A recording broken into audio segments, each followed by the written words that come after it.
What's going on, pilots? This is Marousek from the Aopa Live studio. Tom Haynes not here today, but he'll be back on Thursday, don't worry. And most importantly, I have Mark Baker on the other side of tarmac here in a hangar. And as much as this is a nice studio, I think you got a better spot to sit. But it's good to talk to you. Good to see you today, Mark. How's it going? It's great to be here. It's always good to be in front of a couple of airplanes and an evening at an airport. But it is a little cooler than where you're sitting, by the way. But it's a lot of fun. Wait, we're in Maryland. I think it's in almost 60 degrees tomorrow. So for us here, that's a heat wave, at least after the winter. It's certainly survivable. That's right. Well, Mark, it's been 6, 7, 8 months probably since you and I did this live chat. Back then, pretty much a similar environment. This time we're actually more socially distanced. And as I said, you're in a better spot than I am, but that's okay. So we have a little bit of a different model today. What we did is I asked a couple of our friends online to send us some video questions. That way, pilots are not just staring at our mugs all the next hour. And we'll answer a couple of questions on via video that were submitted in. Then we'll open it up for questions, and as they post on the live feed, we'll get to those as well. Does that sound good? Sounds perfect. Let's go. All right. Well, let's queue up the first one. We have Kim with the first question. Hi, Mark. My name is Kim. I'm a corporate pilot, and my question for you is, how is AOPA advocating for more women to get involved in this industry? Well, Kim, first thing, congratulations on your pilot job. But it is one of the things that I believe wholeheartedly, and as a father of 3 daughters and a grandfather of 4 granddaughters, I think there's no barriers to aviation for gender, and there shouldn't be. One of our successes that we've early started on is the You Can Fly program, where we started teaching in high school in the 9th grade a number of years ago now. And this year, finally coming up with the 4th year, the 12th grade curriculum. We have about 25, a little north of 25% of those young women taking that class. Out of all those 8,000 or 9,000 kids, 25% of them are young women taking this class, and about 40% are of minority represented groups. So it's interesting to me that we are starting at an age where the formative years where people are starting to get an understanding what they might want to do, might want to learn about. And I would tell you they want to be in aviation. And so we're working hard to create that pathway that says, if you're interested, learn this, here are the next steps you can take. So we've kind of jumped back in people's career and said, we want to intersect those people, young people at that young age, and say, this is something you might want to be interested in. So early successes, we got a long way to go. We've got 38 states, about 450 classrooms around the country. We hope to double and triple the size over the coming years, but I guarantee you the number is going to grow in the future. And Mark, a lot of this is, and you mentioned a lot of things that the You Can Fly program does, about making sure the door is open for everyone. But I think the big piece of it is too making sure that people even know that the door exists, right? That GA and flying and being pilots is just part of the consideration in the first place. And you and I have had those conversations before. A lot of people, I think, don't even consider it. Don't you agree? I agree. It seems to be a family generational thing because of where do you get the first access to it? And our partners over at EAA, Young Eagles, getting that first little inspirational ride. But I wanted to make sure that we're working on the perspiration. Okay, after you get inspired, where do you want to go? How do you learn about what the opportunities and careers are? Whether it's the military, law enforcement, medevac. Frankly, there's so many different careers in aviation that people just are not exposed to it at a young enough age to start to make real considerations about these really good, fruitful roles in aviation that pay pretty well today. And just again, yesterday, even though we're going through this pandemic in the last 12 months, there are going to be a lot of great jobs in aviation. And if you're going to work for the rest of your life, why not have a fun job? And there's a lot of people. I actually ran into a whole group of instructors in January getting my instrument ticket. Every one of them, relatively recent pilots, instructing, building hours. And I think contrary to popular belief, every one of them really cared about teaching well, cared about their students, passing on the craft. So as far as I can see, the pipeline is filling up. And there is actually a lot of people wanting to be part of this business and this career. But yeah, more the merrier, right? Right. All right, so the connection to the You Can Fly program, actually, and that was not by design. We have another question from Jerome that hooks in right into You Can Fly. So roll that one. Mr. Baker, how are you? My name is Jerome Stanislaus, and my question is concerning the You Can Fly program. What are some of the challenges that you guys are facing with the current COVID climate, and what are the plans in place to overcome said challenges? Well, thanks for that question. Who would have guessed, 15 months ago, schools would be locked down, people would be doing everything virtually. Certainly we didn't guess that. But one of the things that we thought about early on in teaching this program was to be able to do it virtually, be able to teach the teachers virtually, because not all the teachers could come to Frederick, Maryland, or to places where we could actually teach them how to teach the STEM education in aviation. So we built a lot of this curriculum with the idea it was going to be done virtually. And who knew that it had to be done virtually a year ago? So we've had a great deal of success in engaging, and we've kept all these classes alive when there's been some cutbacks in schools and things that they can actually put up. We've actually had one of the easiest pathways to teach the STEM aviation education. So I think the biggest challenge as we think about the future, this whole program has been funded by donations to our foundation, the Aopa Foundation. Millions and millions of dollars have gone in to create this curriculum. And now we're looking for a little bit of government support because the military wins, Department of Transportation wins, the Department of Labor wins. We want to grow this program. So that's one of our big challenges as we think about taking it from 450 classrooms to thousands of classrooms around this country. There's 25,000 high schools in this country, and if we get to the point where we're having thousands of high schools that want this, and I want them to keep this program free, because getting a good job in aviation and learning about it in an early stage is competitive to other fields that people might be interested in, something that we at AOP feel very strongly about. The donors that have spent millions of dollars building this program feel very strongly about. But we want to get the word out about how these schools can participate now that we have all 4 years done. So that's what I consider to be our biggest challenge. Mark, we did have a bit of a setback when it comes to the You Can Fly program, thanks to everything happening around us, simply by just not being able to shake hands, be next to people, be with pilots, get in front of people, get a bunch of pilots or aspiring pilots in a room. So why don't you speak to one thing, and that's Rusty Pilots program. Even the curriculum, right, had a lot of things that needed to get tweaked to work with virtualized schools. But even the Rusty Pilots program had to go all virtual. So we have a pretty killer team here that this last year, within weeks, had to pivot, change, and virtualize a lot of these things. And they work really well. Now, granted, I think all of us are really ready to start flying, taking people flying, get to airports, get to events. But a lot of those programs were able to go virtual quite well and quite quickly, right? I'm so proud of Team AOPA that was able to put this program together in a way that could be taught virtually and engage people at high quality. We've always can do better, but I think we've done an awfully good job. And the Rusty Pilot program is a perfect example, where we've gotten 7, 8, 9, now more close to 10,000 people back into flying that have gone off for different things in our lives, our careers, that got derailed and got away from flying, and made it easier to get back in the cockpit, reconnect with a good flight school, and get back flying. One of the things that we've learned of this pandemic is there's still a lot of people that feel like they didn't have the time or the resources to devote to flying, but they wanted to get back to flying an airplane, a general aviation airplane. And the Rusty Pilots is a great program to remind people that. What we hear from flight schools all over the country is that they've pivoted from primarily working on maybe people who are through a career in aviation to people that have decided they're going to take this either recreationally or from a business perspective and either upgrade a rating or get back into flying and partner in an airplane, go to a club, maybe buy an airplane. But it's been very invigorating for a lot of the people in the flight school business to see all this activity back around getting an upgraded rating and being involved in aviation. So I hear everywhere across the country, they're darn busy.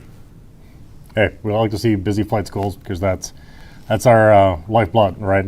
But let's general aviation was the best way to socially distance, right? If you're by yourself or with your family that you live with in an airplane, that's the ultimate social distancing, going flying somewhere. But I know a day or two ago, I think CDC had the guidelines where once people have the shot, they can actually hang out with other people that have the shot. So once it's possible and people are able to, take somebody flying, right? At least over age 65. That's right. Well, yeah. At least for another month or two. Hopefully sooner than later we can all go flying together. All right, so let's jump into the next question. And this is actually a really interesting one from Aaron from Flying Sparks Garage. Hey Mark, my name is Aaron Reeves. Thank you so much for taking my question. I own a Cessna 172. My wife and I have flown it for 6 years all over the country for business and personal use and just had a blast in it, and we want to share that with more people. We're also professional YouTubers in the automotive space, and a lot of that audience sees the aviation stuff and is really inspired by it. My concern is when I post aviation videos on YouTube, I seem to get a rash of other pilots in the comment section that are just ripping about everything I'm doing and everything I'm doing wrong. And my concern for that is if these non-aviators read all those comments, it's going to discourage them and maybe make them concerned that maybe this is harder than it seems. My other concern is obviously if I post a video that where I did something wrong or where, the edit makes it look like I did something wrong, I have the FAA to worry about and getting in trouble. The main question is, how do we as an aviation community and pilots, and in our case influencers, go out into the world, inspire people that maybe not be in aviation to get into it without all this criticism and the worry about all these regulations and things? You have an idea on that? For years, I think we hurt ourselves in aviation by talking about the $100 hamburger and there I was and this happened. And, coming off of World War II, I knew a lot of those World War II pilots in the 70s. That swashbuckle side of aviation has always been part of the early days. But I think one of the things that we have to remind people why we got into aviation in that conversation first, because it's fun. And because we have a freedom to fly that doesn't exist practically anywhere else in the world. And start with the reasons why we did it, and then encouragement to say, and you can do it too. And that's the whole thing about You Can Fly. This is not something that if you are capable of learning and want to learn and get the right instructors and have patience, perseverance, and staying with it, you can become a pilot. And that freedom to fly, which is something that we protect around the world, mostly here in the United States, it's so unique, is something that we ought to talk about how unique that experience really is. I mean, people love to play outdoors, whether it's on a bicycle or a kayak, surfboard, wakeboard, whatever it is. They love to play outside. One of the things we haven't done a very good job in aviation, and I think we frankly have gone backwards a bunch since 9/11, where we put fences around the airports to say no trespassing, pilots only, owners only. That's wrong. These are public parks. These are parks that the taxpayer paid for that create access from either business activity or recreational activity that we have just really alienated the neighborhood, sometimes the public about. So we as responsible aviators have to invite people back out there. And there's always going to be the grumpy one. I can't tell you how to handle all the grumpy ones. There are not that many of them. But there are the few and the loud from time to time. But aviation is a great thing. I would say one of my favorite things about aviation is going to the airport, seeing people having fun, playing, and see how much excitement there is, and frankly taking people for a ride of all ages. That there is nothing that equals the excitement of leaving gravity and the earth, taking a tour around where you live or where you go, and feeling that freedom, the air. I'm telling you, there isn't anything else like it. And I think we have to do a better job to invite, to welcome, and to accept everybody that wants to be around that airport and those airplanes. Yeah, Mark, I couldn't have said it better. That's right on the money. That said, I think Aaron's probably got some points there that when you look at message boards and chat boards and comment lines of YouTube videos, pilots have very strong opinions. And I heard a theory just today about this related question was part of it is it takes a lot of work in order to be a pilot. That automatically kind of makes you a bit of a type A. You add to the fact that, yes, there's a level of discipline and safety required. And then the fact that every pilot is always right. And I think that makes the comment sections, and I'm part of motorcycling communities and snowboarding communities, etc. And people do tear a new one to the newbies once in a while. We just do it a little bit more. And you said, I think you touched on a really important thing. Sometimes we just need to take a deep breath, look at that person posting a YouTube video. They're enjoying aviation, and unless they're doing something completely stupid, let them enjoy aviation. Right. We exist in an area where we're probably the most regulated, recreational activity for most of us. that exists. But it's done for a reason, because of safety, and the news seems to follow us in terms of when there's an accident or an issue. So we have a responsibility to try and be as safe as we possibly can be. People make decisions that are or life and death decisions, and therefore there's a fair amount of pride in aviating and being a pilot. But it also means that you have a responsibility to welcome people in. And I think sometimes our community is sometimes not as welcoming as it should be. We want new people. We want everybody that has an interest in this thing to get over that fence, get over the barbed wire, and get around the airport, because frankly, we do have a lot of fun, and let's bring them in. Right, because more people fly, that's the best way to make it more affordable, right? That's right. That's the business side of things, right? Especially when it comes to making airplanes, making parts, and everything in between. Fuel, everything. All right, so we have a next question from Jason. So let's roll that one. Hi, Mark. It's Jason Miller from LearnTheFinerPoints.com. I had a couple quick questions for you regarding advocacy. I don't think that most people realize how engaged you and the team at AOPA are in the fight to keep airports open. I mean, on the local level, on the federal level. In my mind, for me personally, as an AOPA member, it's a huge part of what you and the organization do, and a huge part of why I think it's so important for all pilots to pay their dues. However, and here's my question. It seems like the threat comes from all sides.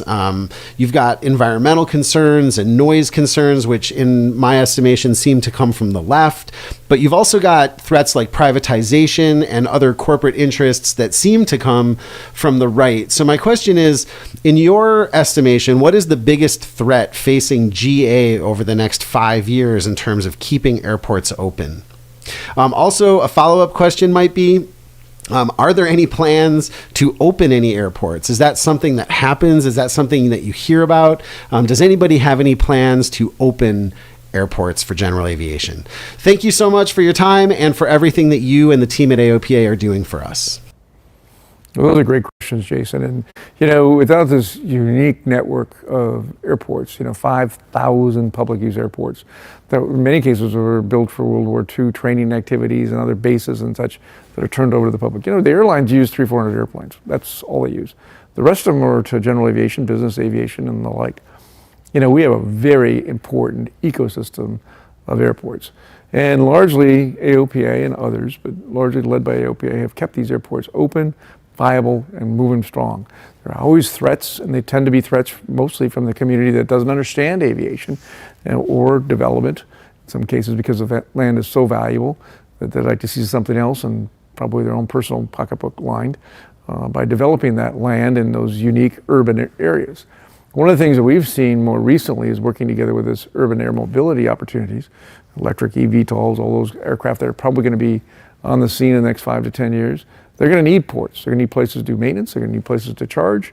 There's going to need places to embark people to move them either to the major airports or other hubs. And these urban airports are the ones that have been under the longest threat, which is whether it's San Jose, Santa Monica, or East Hamptons or others, have always been the ones that have probably been the most challenging because the land is so valuable. The opportunity to use it for other activities is so high. And, people moved around those airports when they were once probably out in the cornfields or out, kind of out in the edge of the city, are now well within the city urban environment. So we have a responsibility to be good citizens for operating our aircraft and trying to be as noise conscious as possible. But those things we have largely prevailed on. Not perfectly, not everywhere, but we largely have prevailed on doing that. And it's because we have a membership group that cares, and members that vote, members that want to be informed, members that show up at the city council, the county, show up at the airport meetings, because keeping that viability for business or recreational activity or their particular business, flight training, in that neighborhood is really important to them. And because we've banded together, we really haven't lost any airports. Now, growing new airports is a different category. One of the things that is interesting, new air parks, residential air parks are growing. Home and private airports, I think, are up over 15,000 now that people have put on the charts that they are either partnering with or sharing with or creating air parks. That's part of aviation that continues to grow. Big concrete airports next to the urban area haven't grown and probably aren't going to grow. We have got quite a few of them. We're going to need to protect the ones we've got. And we have a 7-person group that works nothing but with our airport support network, which are the volunteers at over 2,000 airports. They keep their eyes and ears about what's going on, when is this airport coming up for review, what is the plans for how they develop the airport, how do we communicate, how do we welcome the community to the airport? Because if we stop bringing people through the fence, they think it's somebody else's airport. It is their community airport, and it needs to feel that way. Mark, so you touched on private airports, and I think that's a personal experience, but I've talked to plenty of, especially newer pilots, that maybe it's the wrong way to put it, are afraid of private airports. But most of the time, or a lot of times, you drop a phone call, or sometimes you don't even have to do that, and those airports are welcoming and open to pilots to fly into. Grass strips, paved runways, gravel runways, pick your poison. But a lot of times, they are part of places you can go fly, right? Very much right, Yuka. You know, the community that has these airparks or airports, and whether they be private or shared or part of a larger group of people that live there, one of the things that they love aviation. One of the things they want to be sure of, you're safe. And they care about growing aviation because they've made a big investment in their time and capital to be around an airport like that. So more often than not, they're welcoming. They'd like to have you come out, like to meet you if you're interested in aviation. And that's one of the things that's really, really cool about America. A lot of cool places to go land. And you touched on it already, but let's do a bit of a sum up. If a pilot, and Airport Support Network is actually another great example of this, few things that your average pilot in a flying club across the street here, or lucky enough to have an airplane of their own in a T-hangar here somewhere, what can they do to make sure that the airport is maybe protected or simply valued by the community?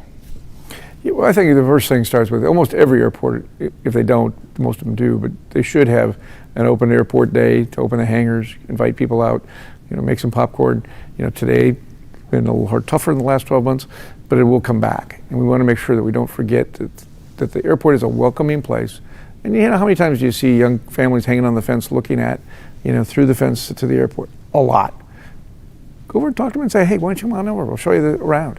Invite people in. This is our responsibility. If we don't do it, I can guarantee you nobody else is going to. So we have a responsibility to invite people in, get them around the airport, show them how much fun it is. People make lots of choices in life, whether it's an RV or a boat or a vacation somewhere. Flying's never been cheap. It's not going to be cheap, but it is one of the opportunities to belong to a flying club, and it's affordable. Get to know somebody, become a pal, and people want to share the aviation experience. And that's one of the things I think we haven't done a very good job of taking this outside of our aviation community and look at the kids in the neighborhood and say, it's time to come over and take a look at what's going on here. Because that's one of our biggest dangers. If we don't invite them in, the neighborhood will feel like it's not part of their responsibility to keep that airport. And we want them to feel the value of this big industrial value of airports. There's hundreds of billions of dollars, hundreds of thousands of jobs that are generated at general aviation airports. And it's an important part of our economic activity to bring people into your community to do business transactions. And it's really important. So we don't do a very good job, big opportunity. And you said it's never going to be cheap, but it's always going to be the coolest thing a human can do, right? That's my view. Well, at least until I get the spaceship. Yeah. Talk about expensive. Talk about expensive. So I think flying is pretty safe at the coolest mantle. All right, a quick reminder for everybody that's listening or watching online, drop us a note in the comment section with follow-up questions, other questions you have for Mark or for the team at AOPA, and we'll answer them right after. We do have one other video question from Eric, so let's roll that one. I'm Eric, and I fly Cherokee 6 out of Whiteman Airport in Los Angeles.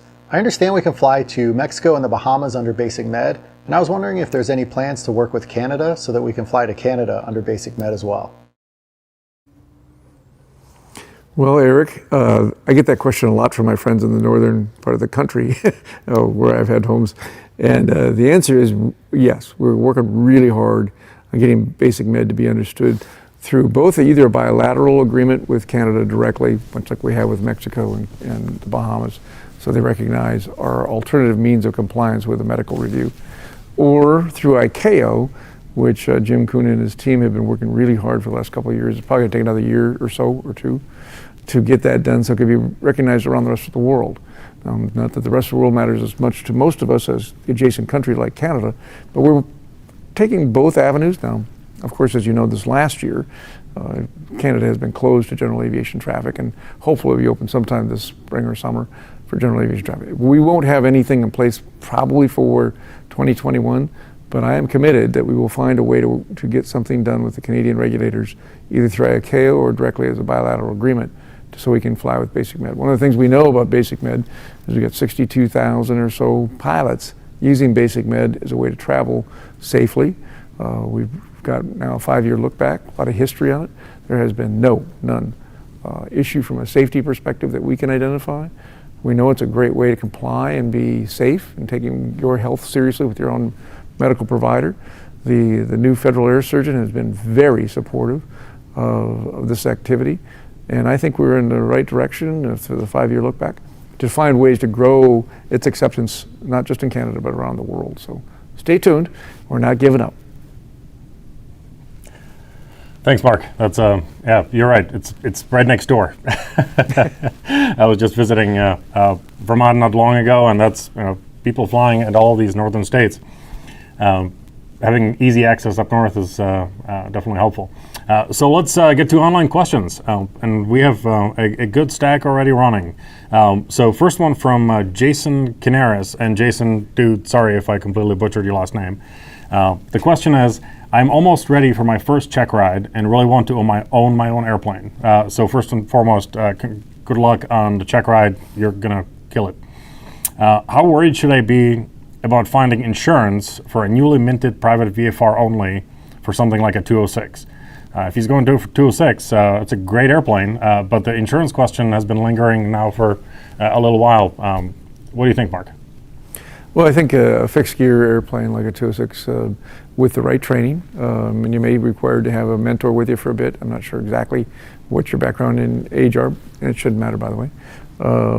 We've been working hard with the insurance underwriters who have really restricted, particularly as you get to a bit more experienced, north of 70-something, reluctance on particularly complex aircraft, where we can't find any correlation with significant accidents.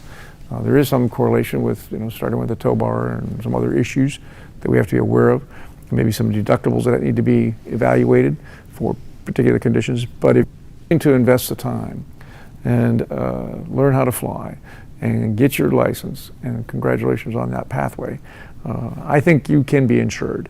There might be different deductibles. There might be a little higher than you'd like to in your early stages, but a fixed gear aircraft is a good way to get started. Working with a newly minted pilot, and insurance should be darn well available. So I'm pretty confident you can get that at a reasonable price. The insurance markets have gone through a flux. I mean, 20 years ago we were paying a lot more than many of us are paying today. It went down for a number of years. It's come back up because of a number of big issues, i.e. Boeing and others, that have kind of sucked the resources out of the insurance companies, underwriters. So they're all trying to recover pretty quickly. But one of the things that is going in our favor in general aviation is we've had the safest 20 years, continue to have half the rate of fatal accidents that we had just 20 years ago. So keep working on being safe, keep working on your training, and working with instructors that help you get better. That's what I'm really interested in. And then we have no reason why the insurance companies can't make a lot of money, maybe a little less than a lot of money, on insuring us, but being fair with us and making a good business. Because at the end of the day, it's a business for our insurance underwriters. It needs to be a coverage for us. So we're working to the middle to try and be as safe as we could possibly be, making sure it's affordable as it makes sense, and it's a competitive marketplace. It has its challenges right now, but I guarantee you, it's moving in the right direction. So, Mark, in what we can do to help ourselves and help the industry, I know that just simply having good record of information about yourself, your flying, how you proved yourself or you can prove yourself as a pilot, as a safe pilot to the insurance company, all of those things stack to hopefully get you a good coverage. Now, what we can do to help our rates, I do hear that for good, I guess, that it's not damaging to people's health, for bad, that it's damaging to our rates. A lot of the issues often are little dings and scrapes and tow bar. I just saw a picture of a 172 taxiing out of the tow bar on. And it's a one taken very recently. So a lot of these, sort of us not paying as much attention when we're on the ground as we do when we're flying, seem like we can help ourselves by simply try to be focused when we are not flying. Is that right? Yeah, that's absolutely right. You're, doing that one last walk around, and I was surprised from the knowledge we now gained with working with the underwriters about how many of those kinds of incidences, whether it's starting with the tow bar, not having the feet in the brakes, and the engine starts up and dinging a wing, and of course the old gear up accidents, which are not cheap to fix anymore. You have to be aware that, again, this is a business on their side, and I'm the last person I'm going to defend is the insurance agencies or the insurance underwriters. On the other hand, if the business doesn't make sense, they won't be in it. And having these things happen where it costs $50,000 to $100,000 to repair today a lot of aircraft, the cost of repairing has gone way up. And so therefore, if you're writing a policy for a couple, $3,000, $4,000, and all of a sudden the risk is $100,000 without even creating a real accident, those are things that we need to be conscious of as a community to say, how can we reduce those claims so that they want to become more competitive to chase our business? And I think that's at the end of the day where we meet. Right on. So let's move on to the next one. Looks like we're getting a really good stack of questions now. Christopher Ritchie's, and again, apologize if I butchered the name. Thank you for a really, really good question. We talked about threats to aviation, threats to airports. Airports are, that's our, without them, we're not going anywhere. Now that said, the other threat that we very recently, relatively recently, fought back was ATC privatization. Christopher's question is, with ATC privatization out of the way, is it never to be thought of again? We don't have to worry about it again, right? Usually these kind of absolutes have a caveat. So Mark, take it away. Well, the ATC privatization, which was a real threat, we believed, to general aviation and user fees, which are usually embedded either initially or later on in paying those fees. We think we have a very efficient system, which is a fuel tax to our purchase of fuels, whether it's gas or jet fuel. Now, clearly, a lot of the trust funds have been emptied, frankly, over the last 12 months because of the pandemic and where they were looking to support airline career jobs, which I think was the right thing to do, support airports because they weren't bringing in the revenue. So a lot of the piggy banks are empty. So I'm always worried and always aware that sources of income and revenue can be part of the aviation community to support itself. And so while we won't have that threat for the next 24 months, whatever administration comes about, they have to find a way to create some income. So I'm hopeful and knowledgeable that every year that there's been a threat to user fees, which we think the most effective user fee is the fuel tax, be eliminated, because we don't want to make people like some parts of the world where they make decisions not to truly land, but to nearly touch, nearly go, because they have fees at every airport. We think it's wrong. We think it's a risk to safety. We don't think it's the right way to run a community that's about a whole infrastructure like we do with the national highway system. Let's connect, but let's find a way to do our best job to fund those things. So the fight was won, but the battle is, well, won this last time, the war will continue. I can guarantee you they'll be back, and there'll be some politician from some side, I don't know which one, it doesn't really matter, that will continue to say we need a source of revenue, and those really rich people in their 1943 J3 Cub can pay. We need to stand together and say, hey, we've got a right thing to do, we want a responsibility to be paying the fuel tax, but it will be back, I guarantee you. And that's why this community is so important. Yeah, I mean, as long as pilots have our back, we're out there to fight for it, right? So tons of juice and tons of momentum for airports questions, so let's keep taking them. Another question was how possible, and this is an interesting one, and it I think touches on the private ownership that we talked about, how possible is it for the idea of pilot-owned airports, much like some companies are owned by employees? Now, there's such thing as private airports. Pilot-owned airports is kind of an interesting concept. What's your thought about that? Well, I prefer to think of the taxpayers that have funded, call most of these most, not all, we call 90% of these public use airports, which have been in existence in many cases, 50, 70 years. Taxpayers have funded those. I'm not necessarily in favor of privatizing that group of airports because they're made for the public. It's no different than the bus station, the seaport, or the big airports. And they see the common good in those public use airports. that were funded, need to continue to be funded and invested in by airport improvement funds. The FAA and others can manage that process. I have seen, like I pointed out earlier, a big growth in air parks where like-minded people who like airport noise and airplane communities and sound and smell and all those things are doing very well, because people have chosen a lifestyle that they take the airport private in many cases, or through the fence in some other cases, where they're adjacent to a public use airport and pay a fee to come through that gate, their airplane, and access the public port. I think there's real growth opportunity around that, because we like to be around airplanes. And what better neighbors around either a public use airport or a private use airport than people who like to fly. Right. So, and these questions are stacked perfectly here. Connected to this, public asset, you called it a public park, right? This is an incredible public asset for everyone, and more people should enjoy it. Now, that said, the critical thing with any public asset is some transparency. And Ken Mercer here asked a question: our airport sponsor, the county, discontinued the Aviation Commission. What can we do to gain transparency around airports' operations and plans? Which, I mean, that's a big deal. If it's a public asset, we need to be able to see what's going on with it, right? Absolutely. I'm not sure which airport that is, Ken, but it's a great question. And if we don't have an ASN, we certainly have a regional manager that we can work together with you on that. So call the government affairs group and the airport side, and let's find out what we can do with that particular airport, because of the public money that's going into these airports, there is a requirement for transparency in how the funds are coming in, how they're being spent, and who makes those decisions. So those are really important in terms of taking the money and making sure it's been invested into the long-term support of the airport.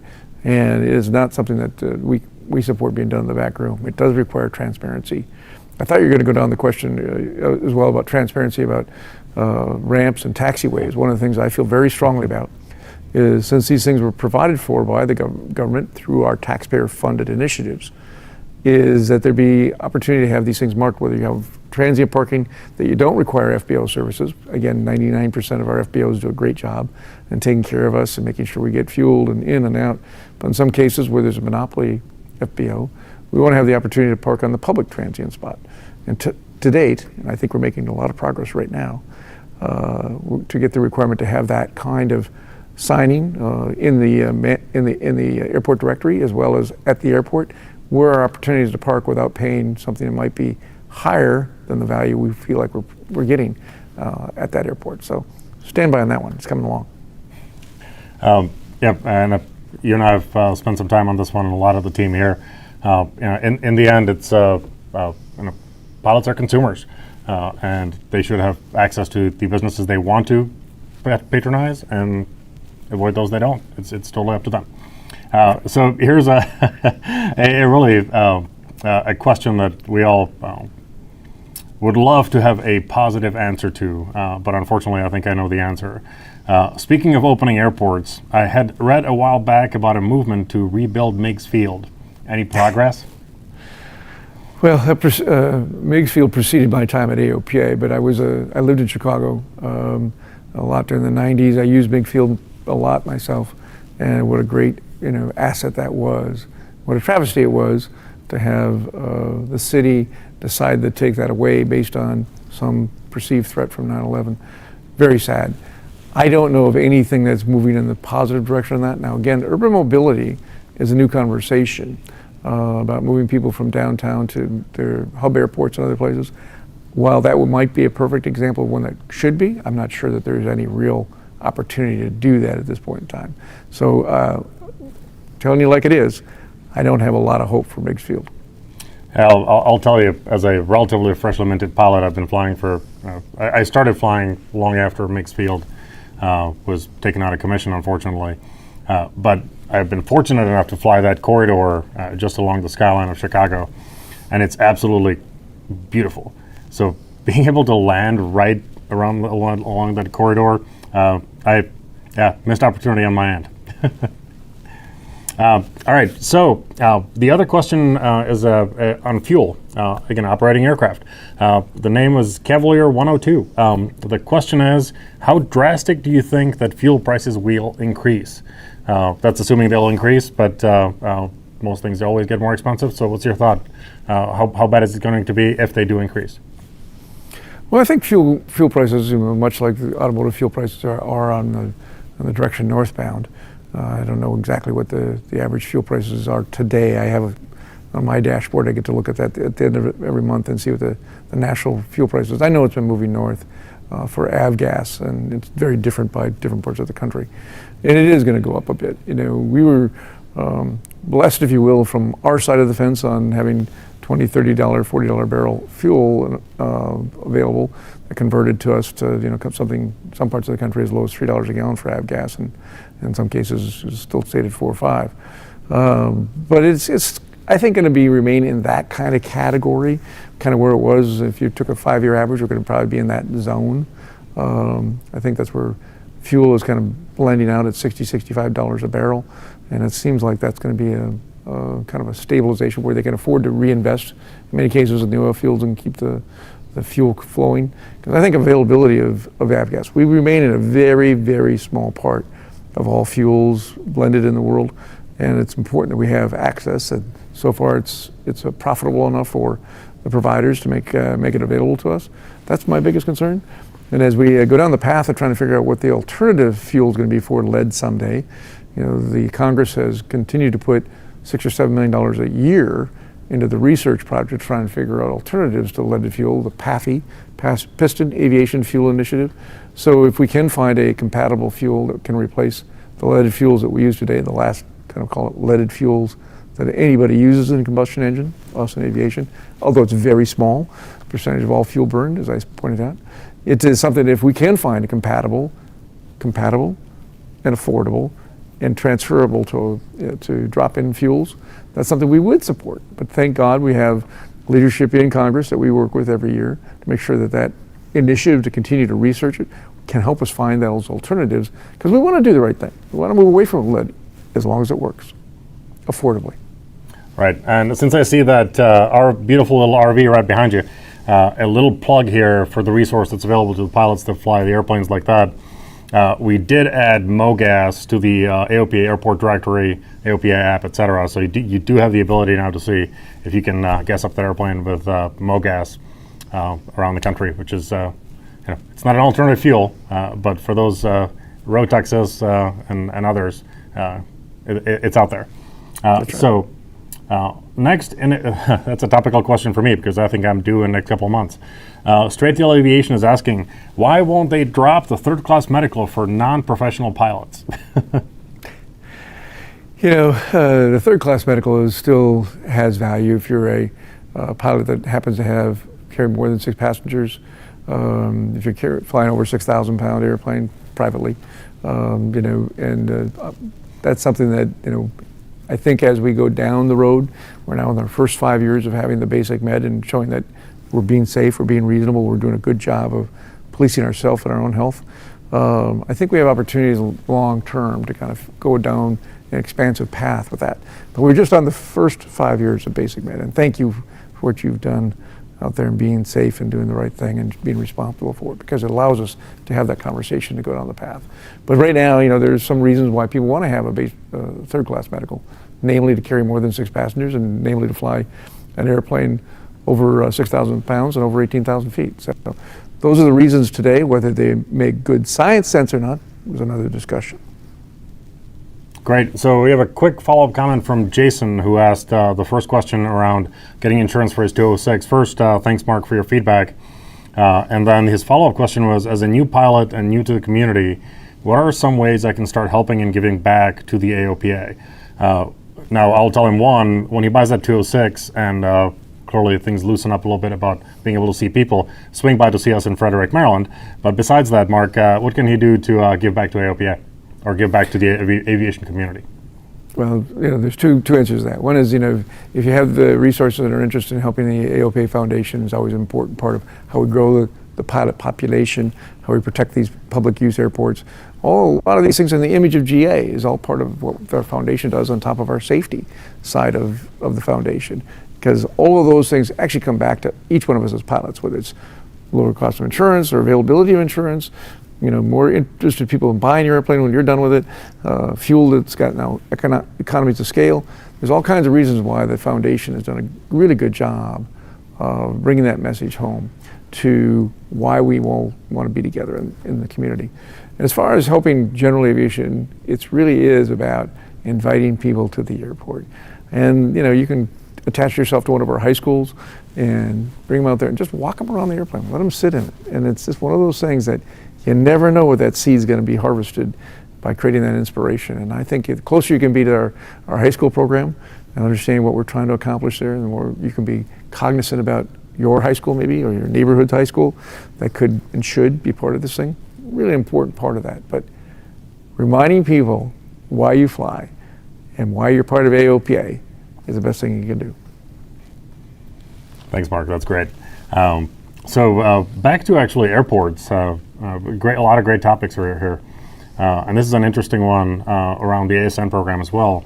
And that is, what is the best way to use ASNs or that particular pilot's ASN when his representative is also on the city airport commission that is increasingly hostile to single owner GA versus corporate GA?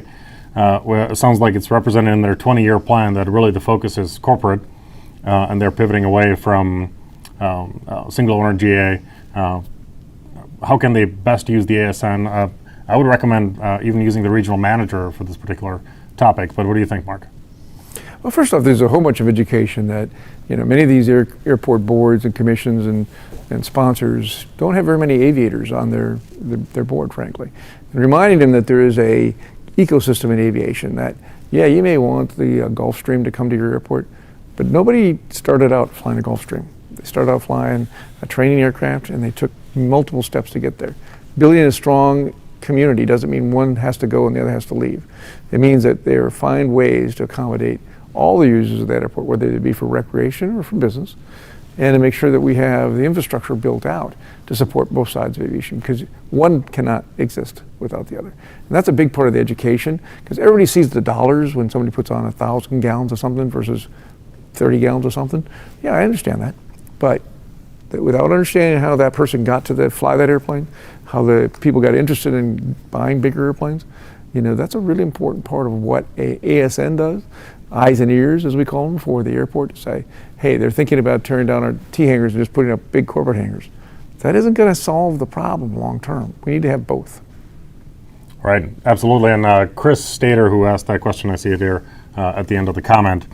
I would also say if you need more information or you need an additional contact beyond your ASN, give us a call, drop us an email, live chat, post on the PAC chat on AOPA.org. Let us know. We can connect you with your regional manager or some of our team here and help you out and get you a little bit more information that way as well. So you always have the ability to hit us up and connect directly to AOPA.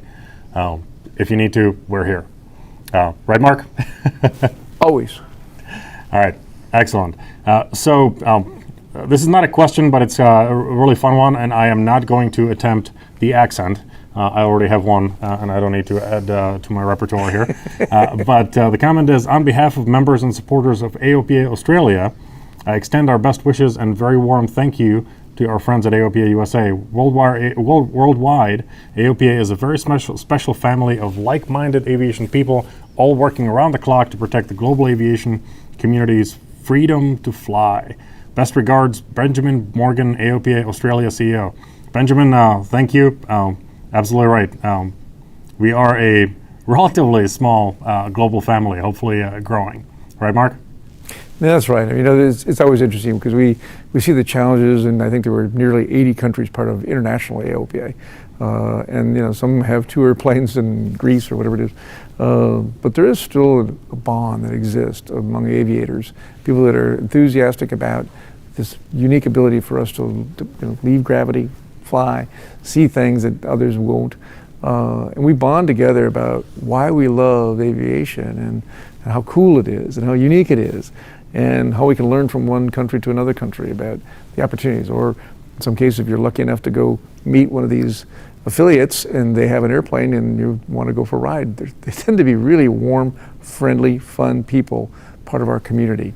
and they want to share their experience, what they see in their part of the world. So we have a really great community, and thanks in Australia for what you're doing and how you're doing it. It's different than ours. You got challenges too, I know, lots of them. But what a great aviation place. I've flown in that part of the world in a private airplane. Really cool. It's kind of amazing to see all of our pilots from all around the world kind of sharing their flying and sharing their stories. Some of them fly in some incredibly photogenic areas. I see pictures from Iceland.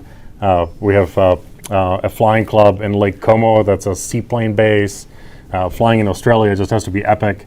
It's inspiring and definitely adds the bucket list second page.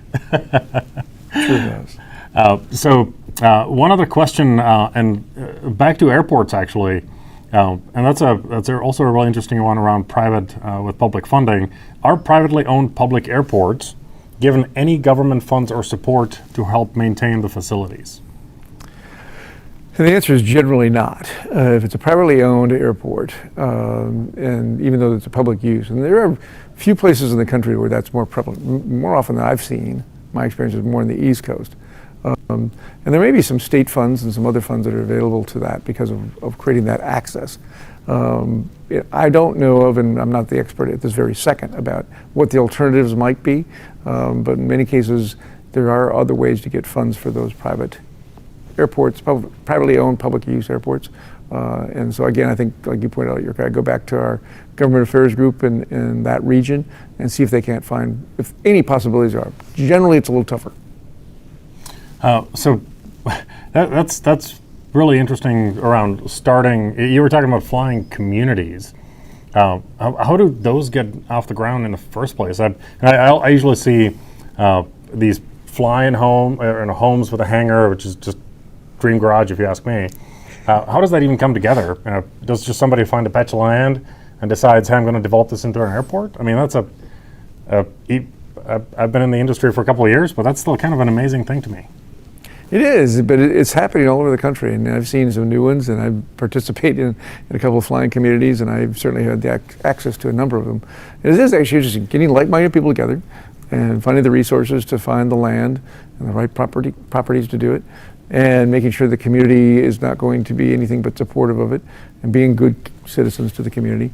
It's still pretty amazing how many of those are going on. Again, the choices are either building their own or through the fence in many cases can be an alternative, where the best neighbors for that airport is people that have a hangar home. And so we've seen nice growth in that area. That's great. And but like you said before, public airports, that's our lifeblood. We need them alive. Any updates on Dillingham, by the way? I haven't talked to Mike Ginter or Melissa in the last couple of days, but they're working on it. And I think if it weren't for Aopa, I think this is another way to look at it, and pulling the community together, it would have been closed. And we know there's been challenges in Hawaii about that. But I think we've so far held them at bay. We're working hard with the state and the legislative group there to make sure that they understand the value of that airport, how important tourism is to that part of the island. And we continue to fight every day. And that's what we're here for. And that's what we're going to be here for years to come, because it'll never be over. I mean, once an airport is gone, it's usually built on and never comes back. So they don't come back. The teeth have to come out, and we got to protect them all we can, right? That's right. So, Mark, to wrap up, I've been saving one comment that's not even a question, but Jerry Skidmore, the man, the legend, member of 20 years, simply says, "Thanks for the program tonight." So, Mark, thank you for your time today. You mentioned a lot of the programs are on You Can Fly, the foundation who funds a lot of these incredible programs to make sure that we bring more people in, open the doors for kids in high schools from all kinds of backgrounds. Doesn't matter where they're from, who they are. If they want to fly, the door is open. Rusty pilots, you need to come back and keep flying if you can. It's easier than you think. And everybody else, just go to the airport and take somebody flying, right, Mark? It is. I'll tell you what, this pandemic's been hard on a lot of people that are adjacent to general aviation and airlines and other places. It's a very, very tough challenge. But I can tell you, general aviation in and of itself is booming, it's growing, it's welcoming. And I can tell you what, it's really been the best, activity we've seen in dozens and dozens of years. So get out there and enjoy it. All right, Mark. Hey, virtual fist bump, and hope to see you in person soon. See ya. See ya.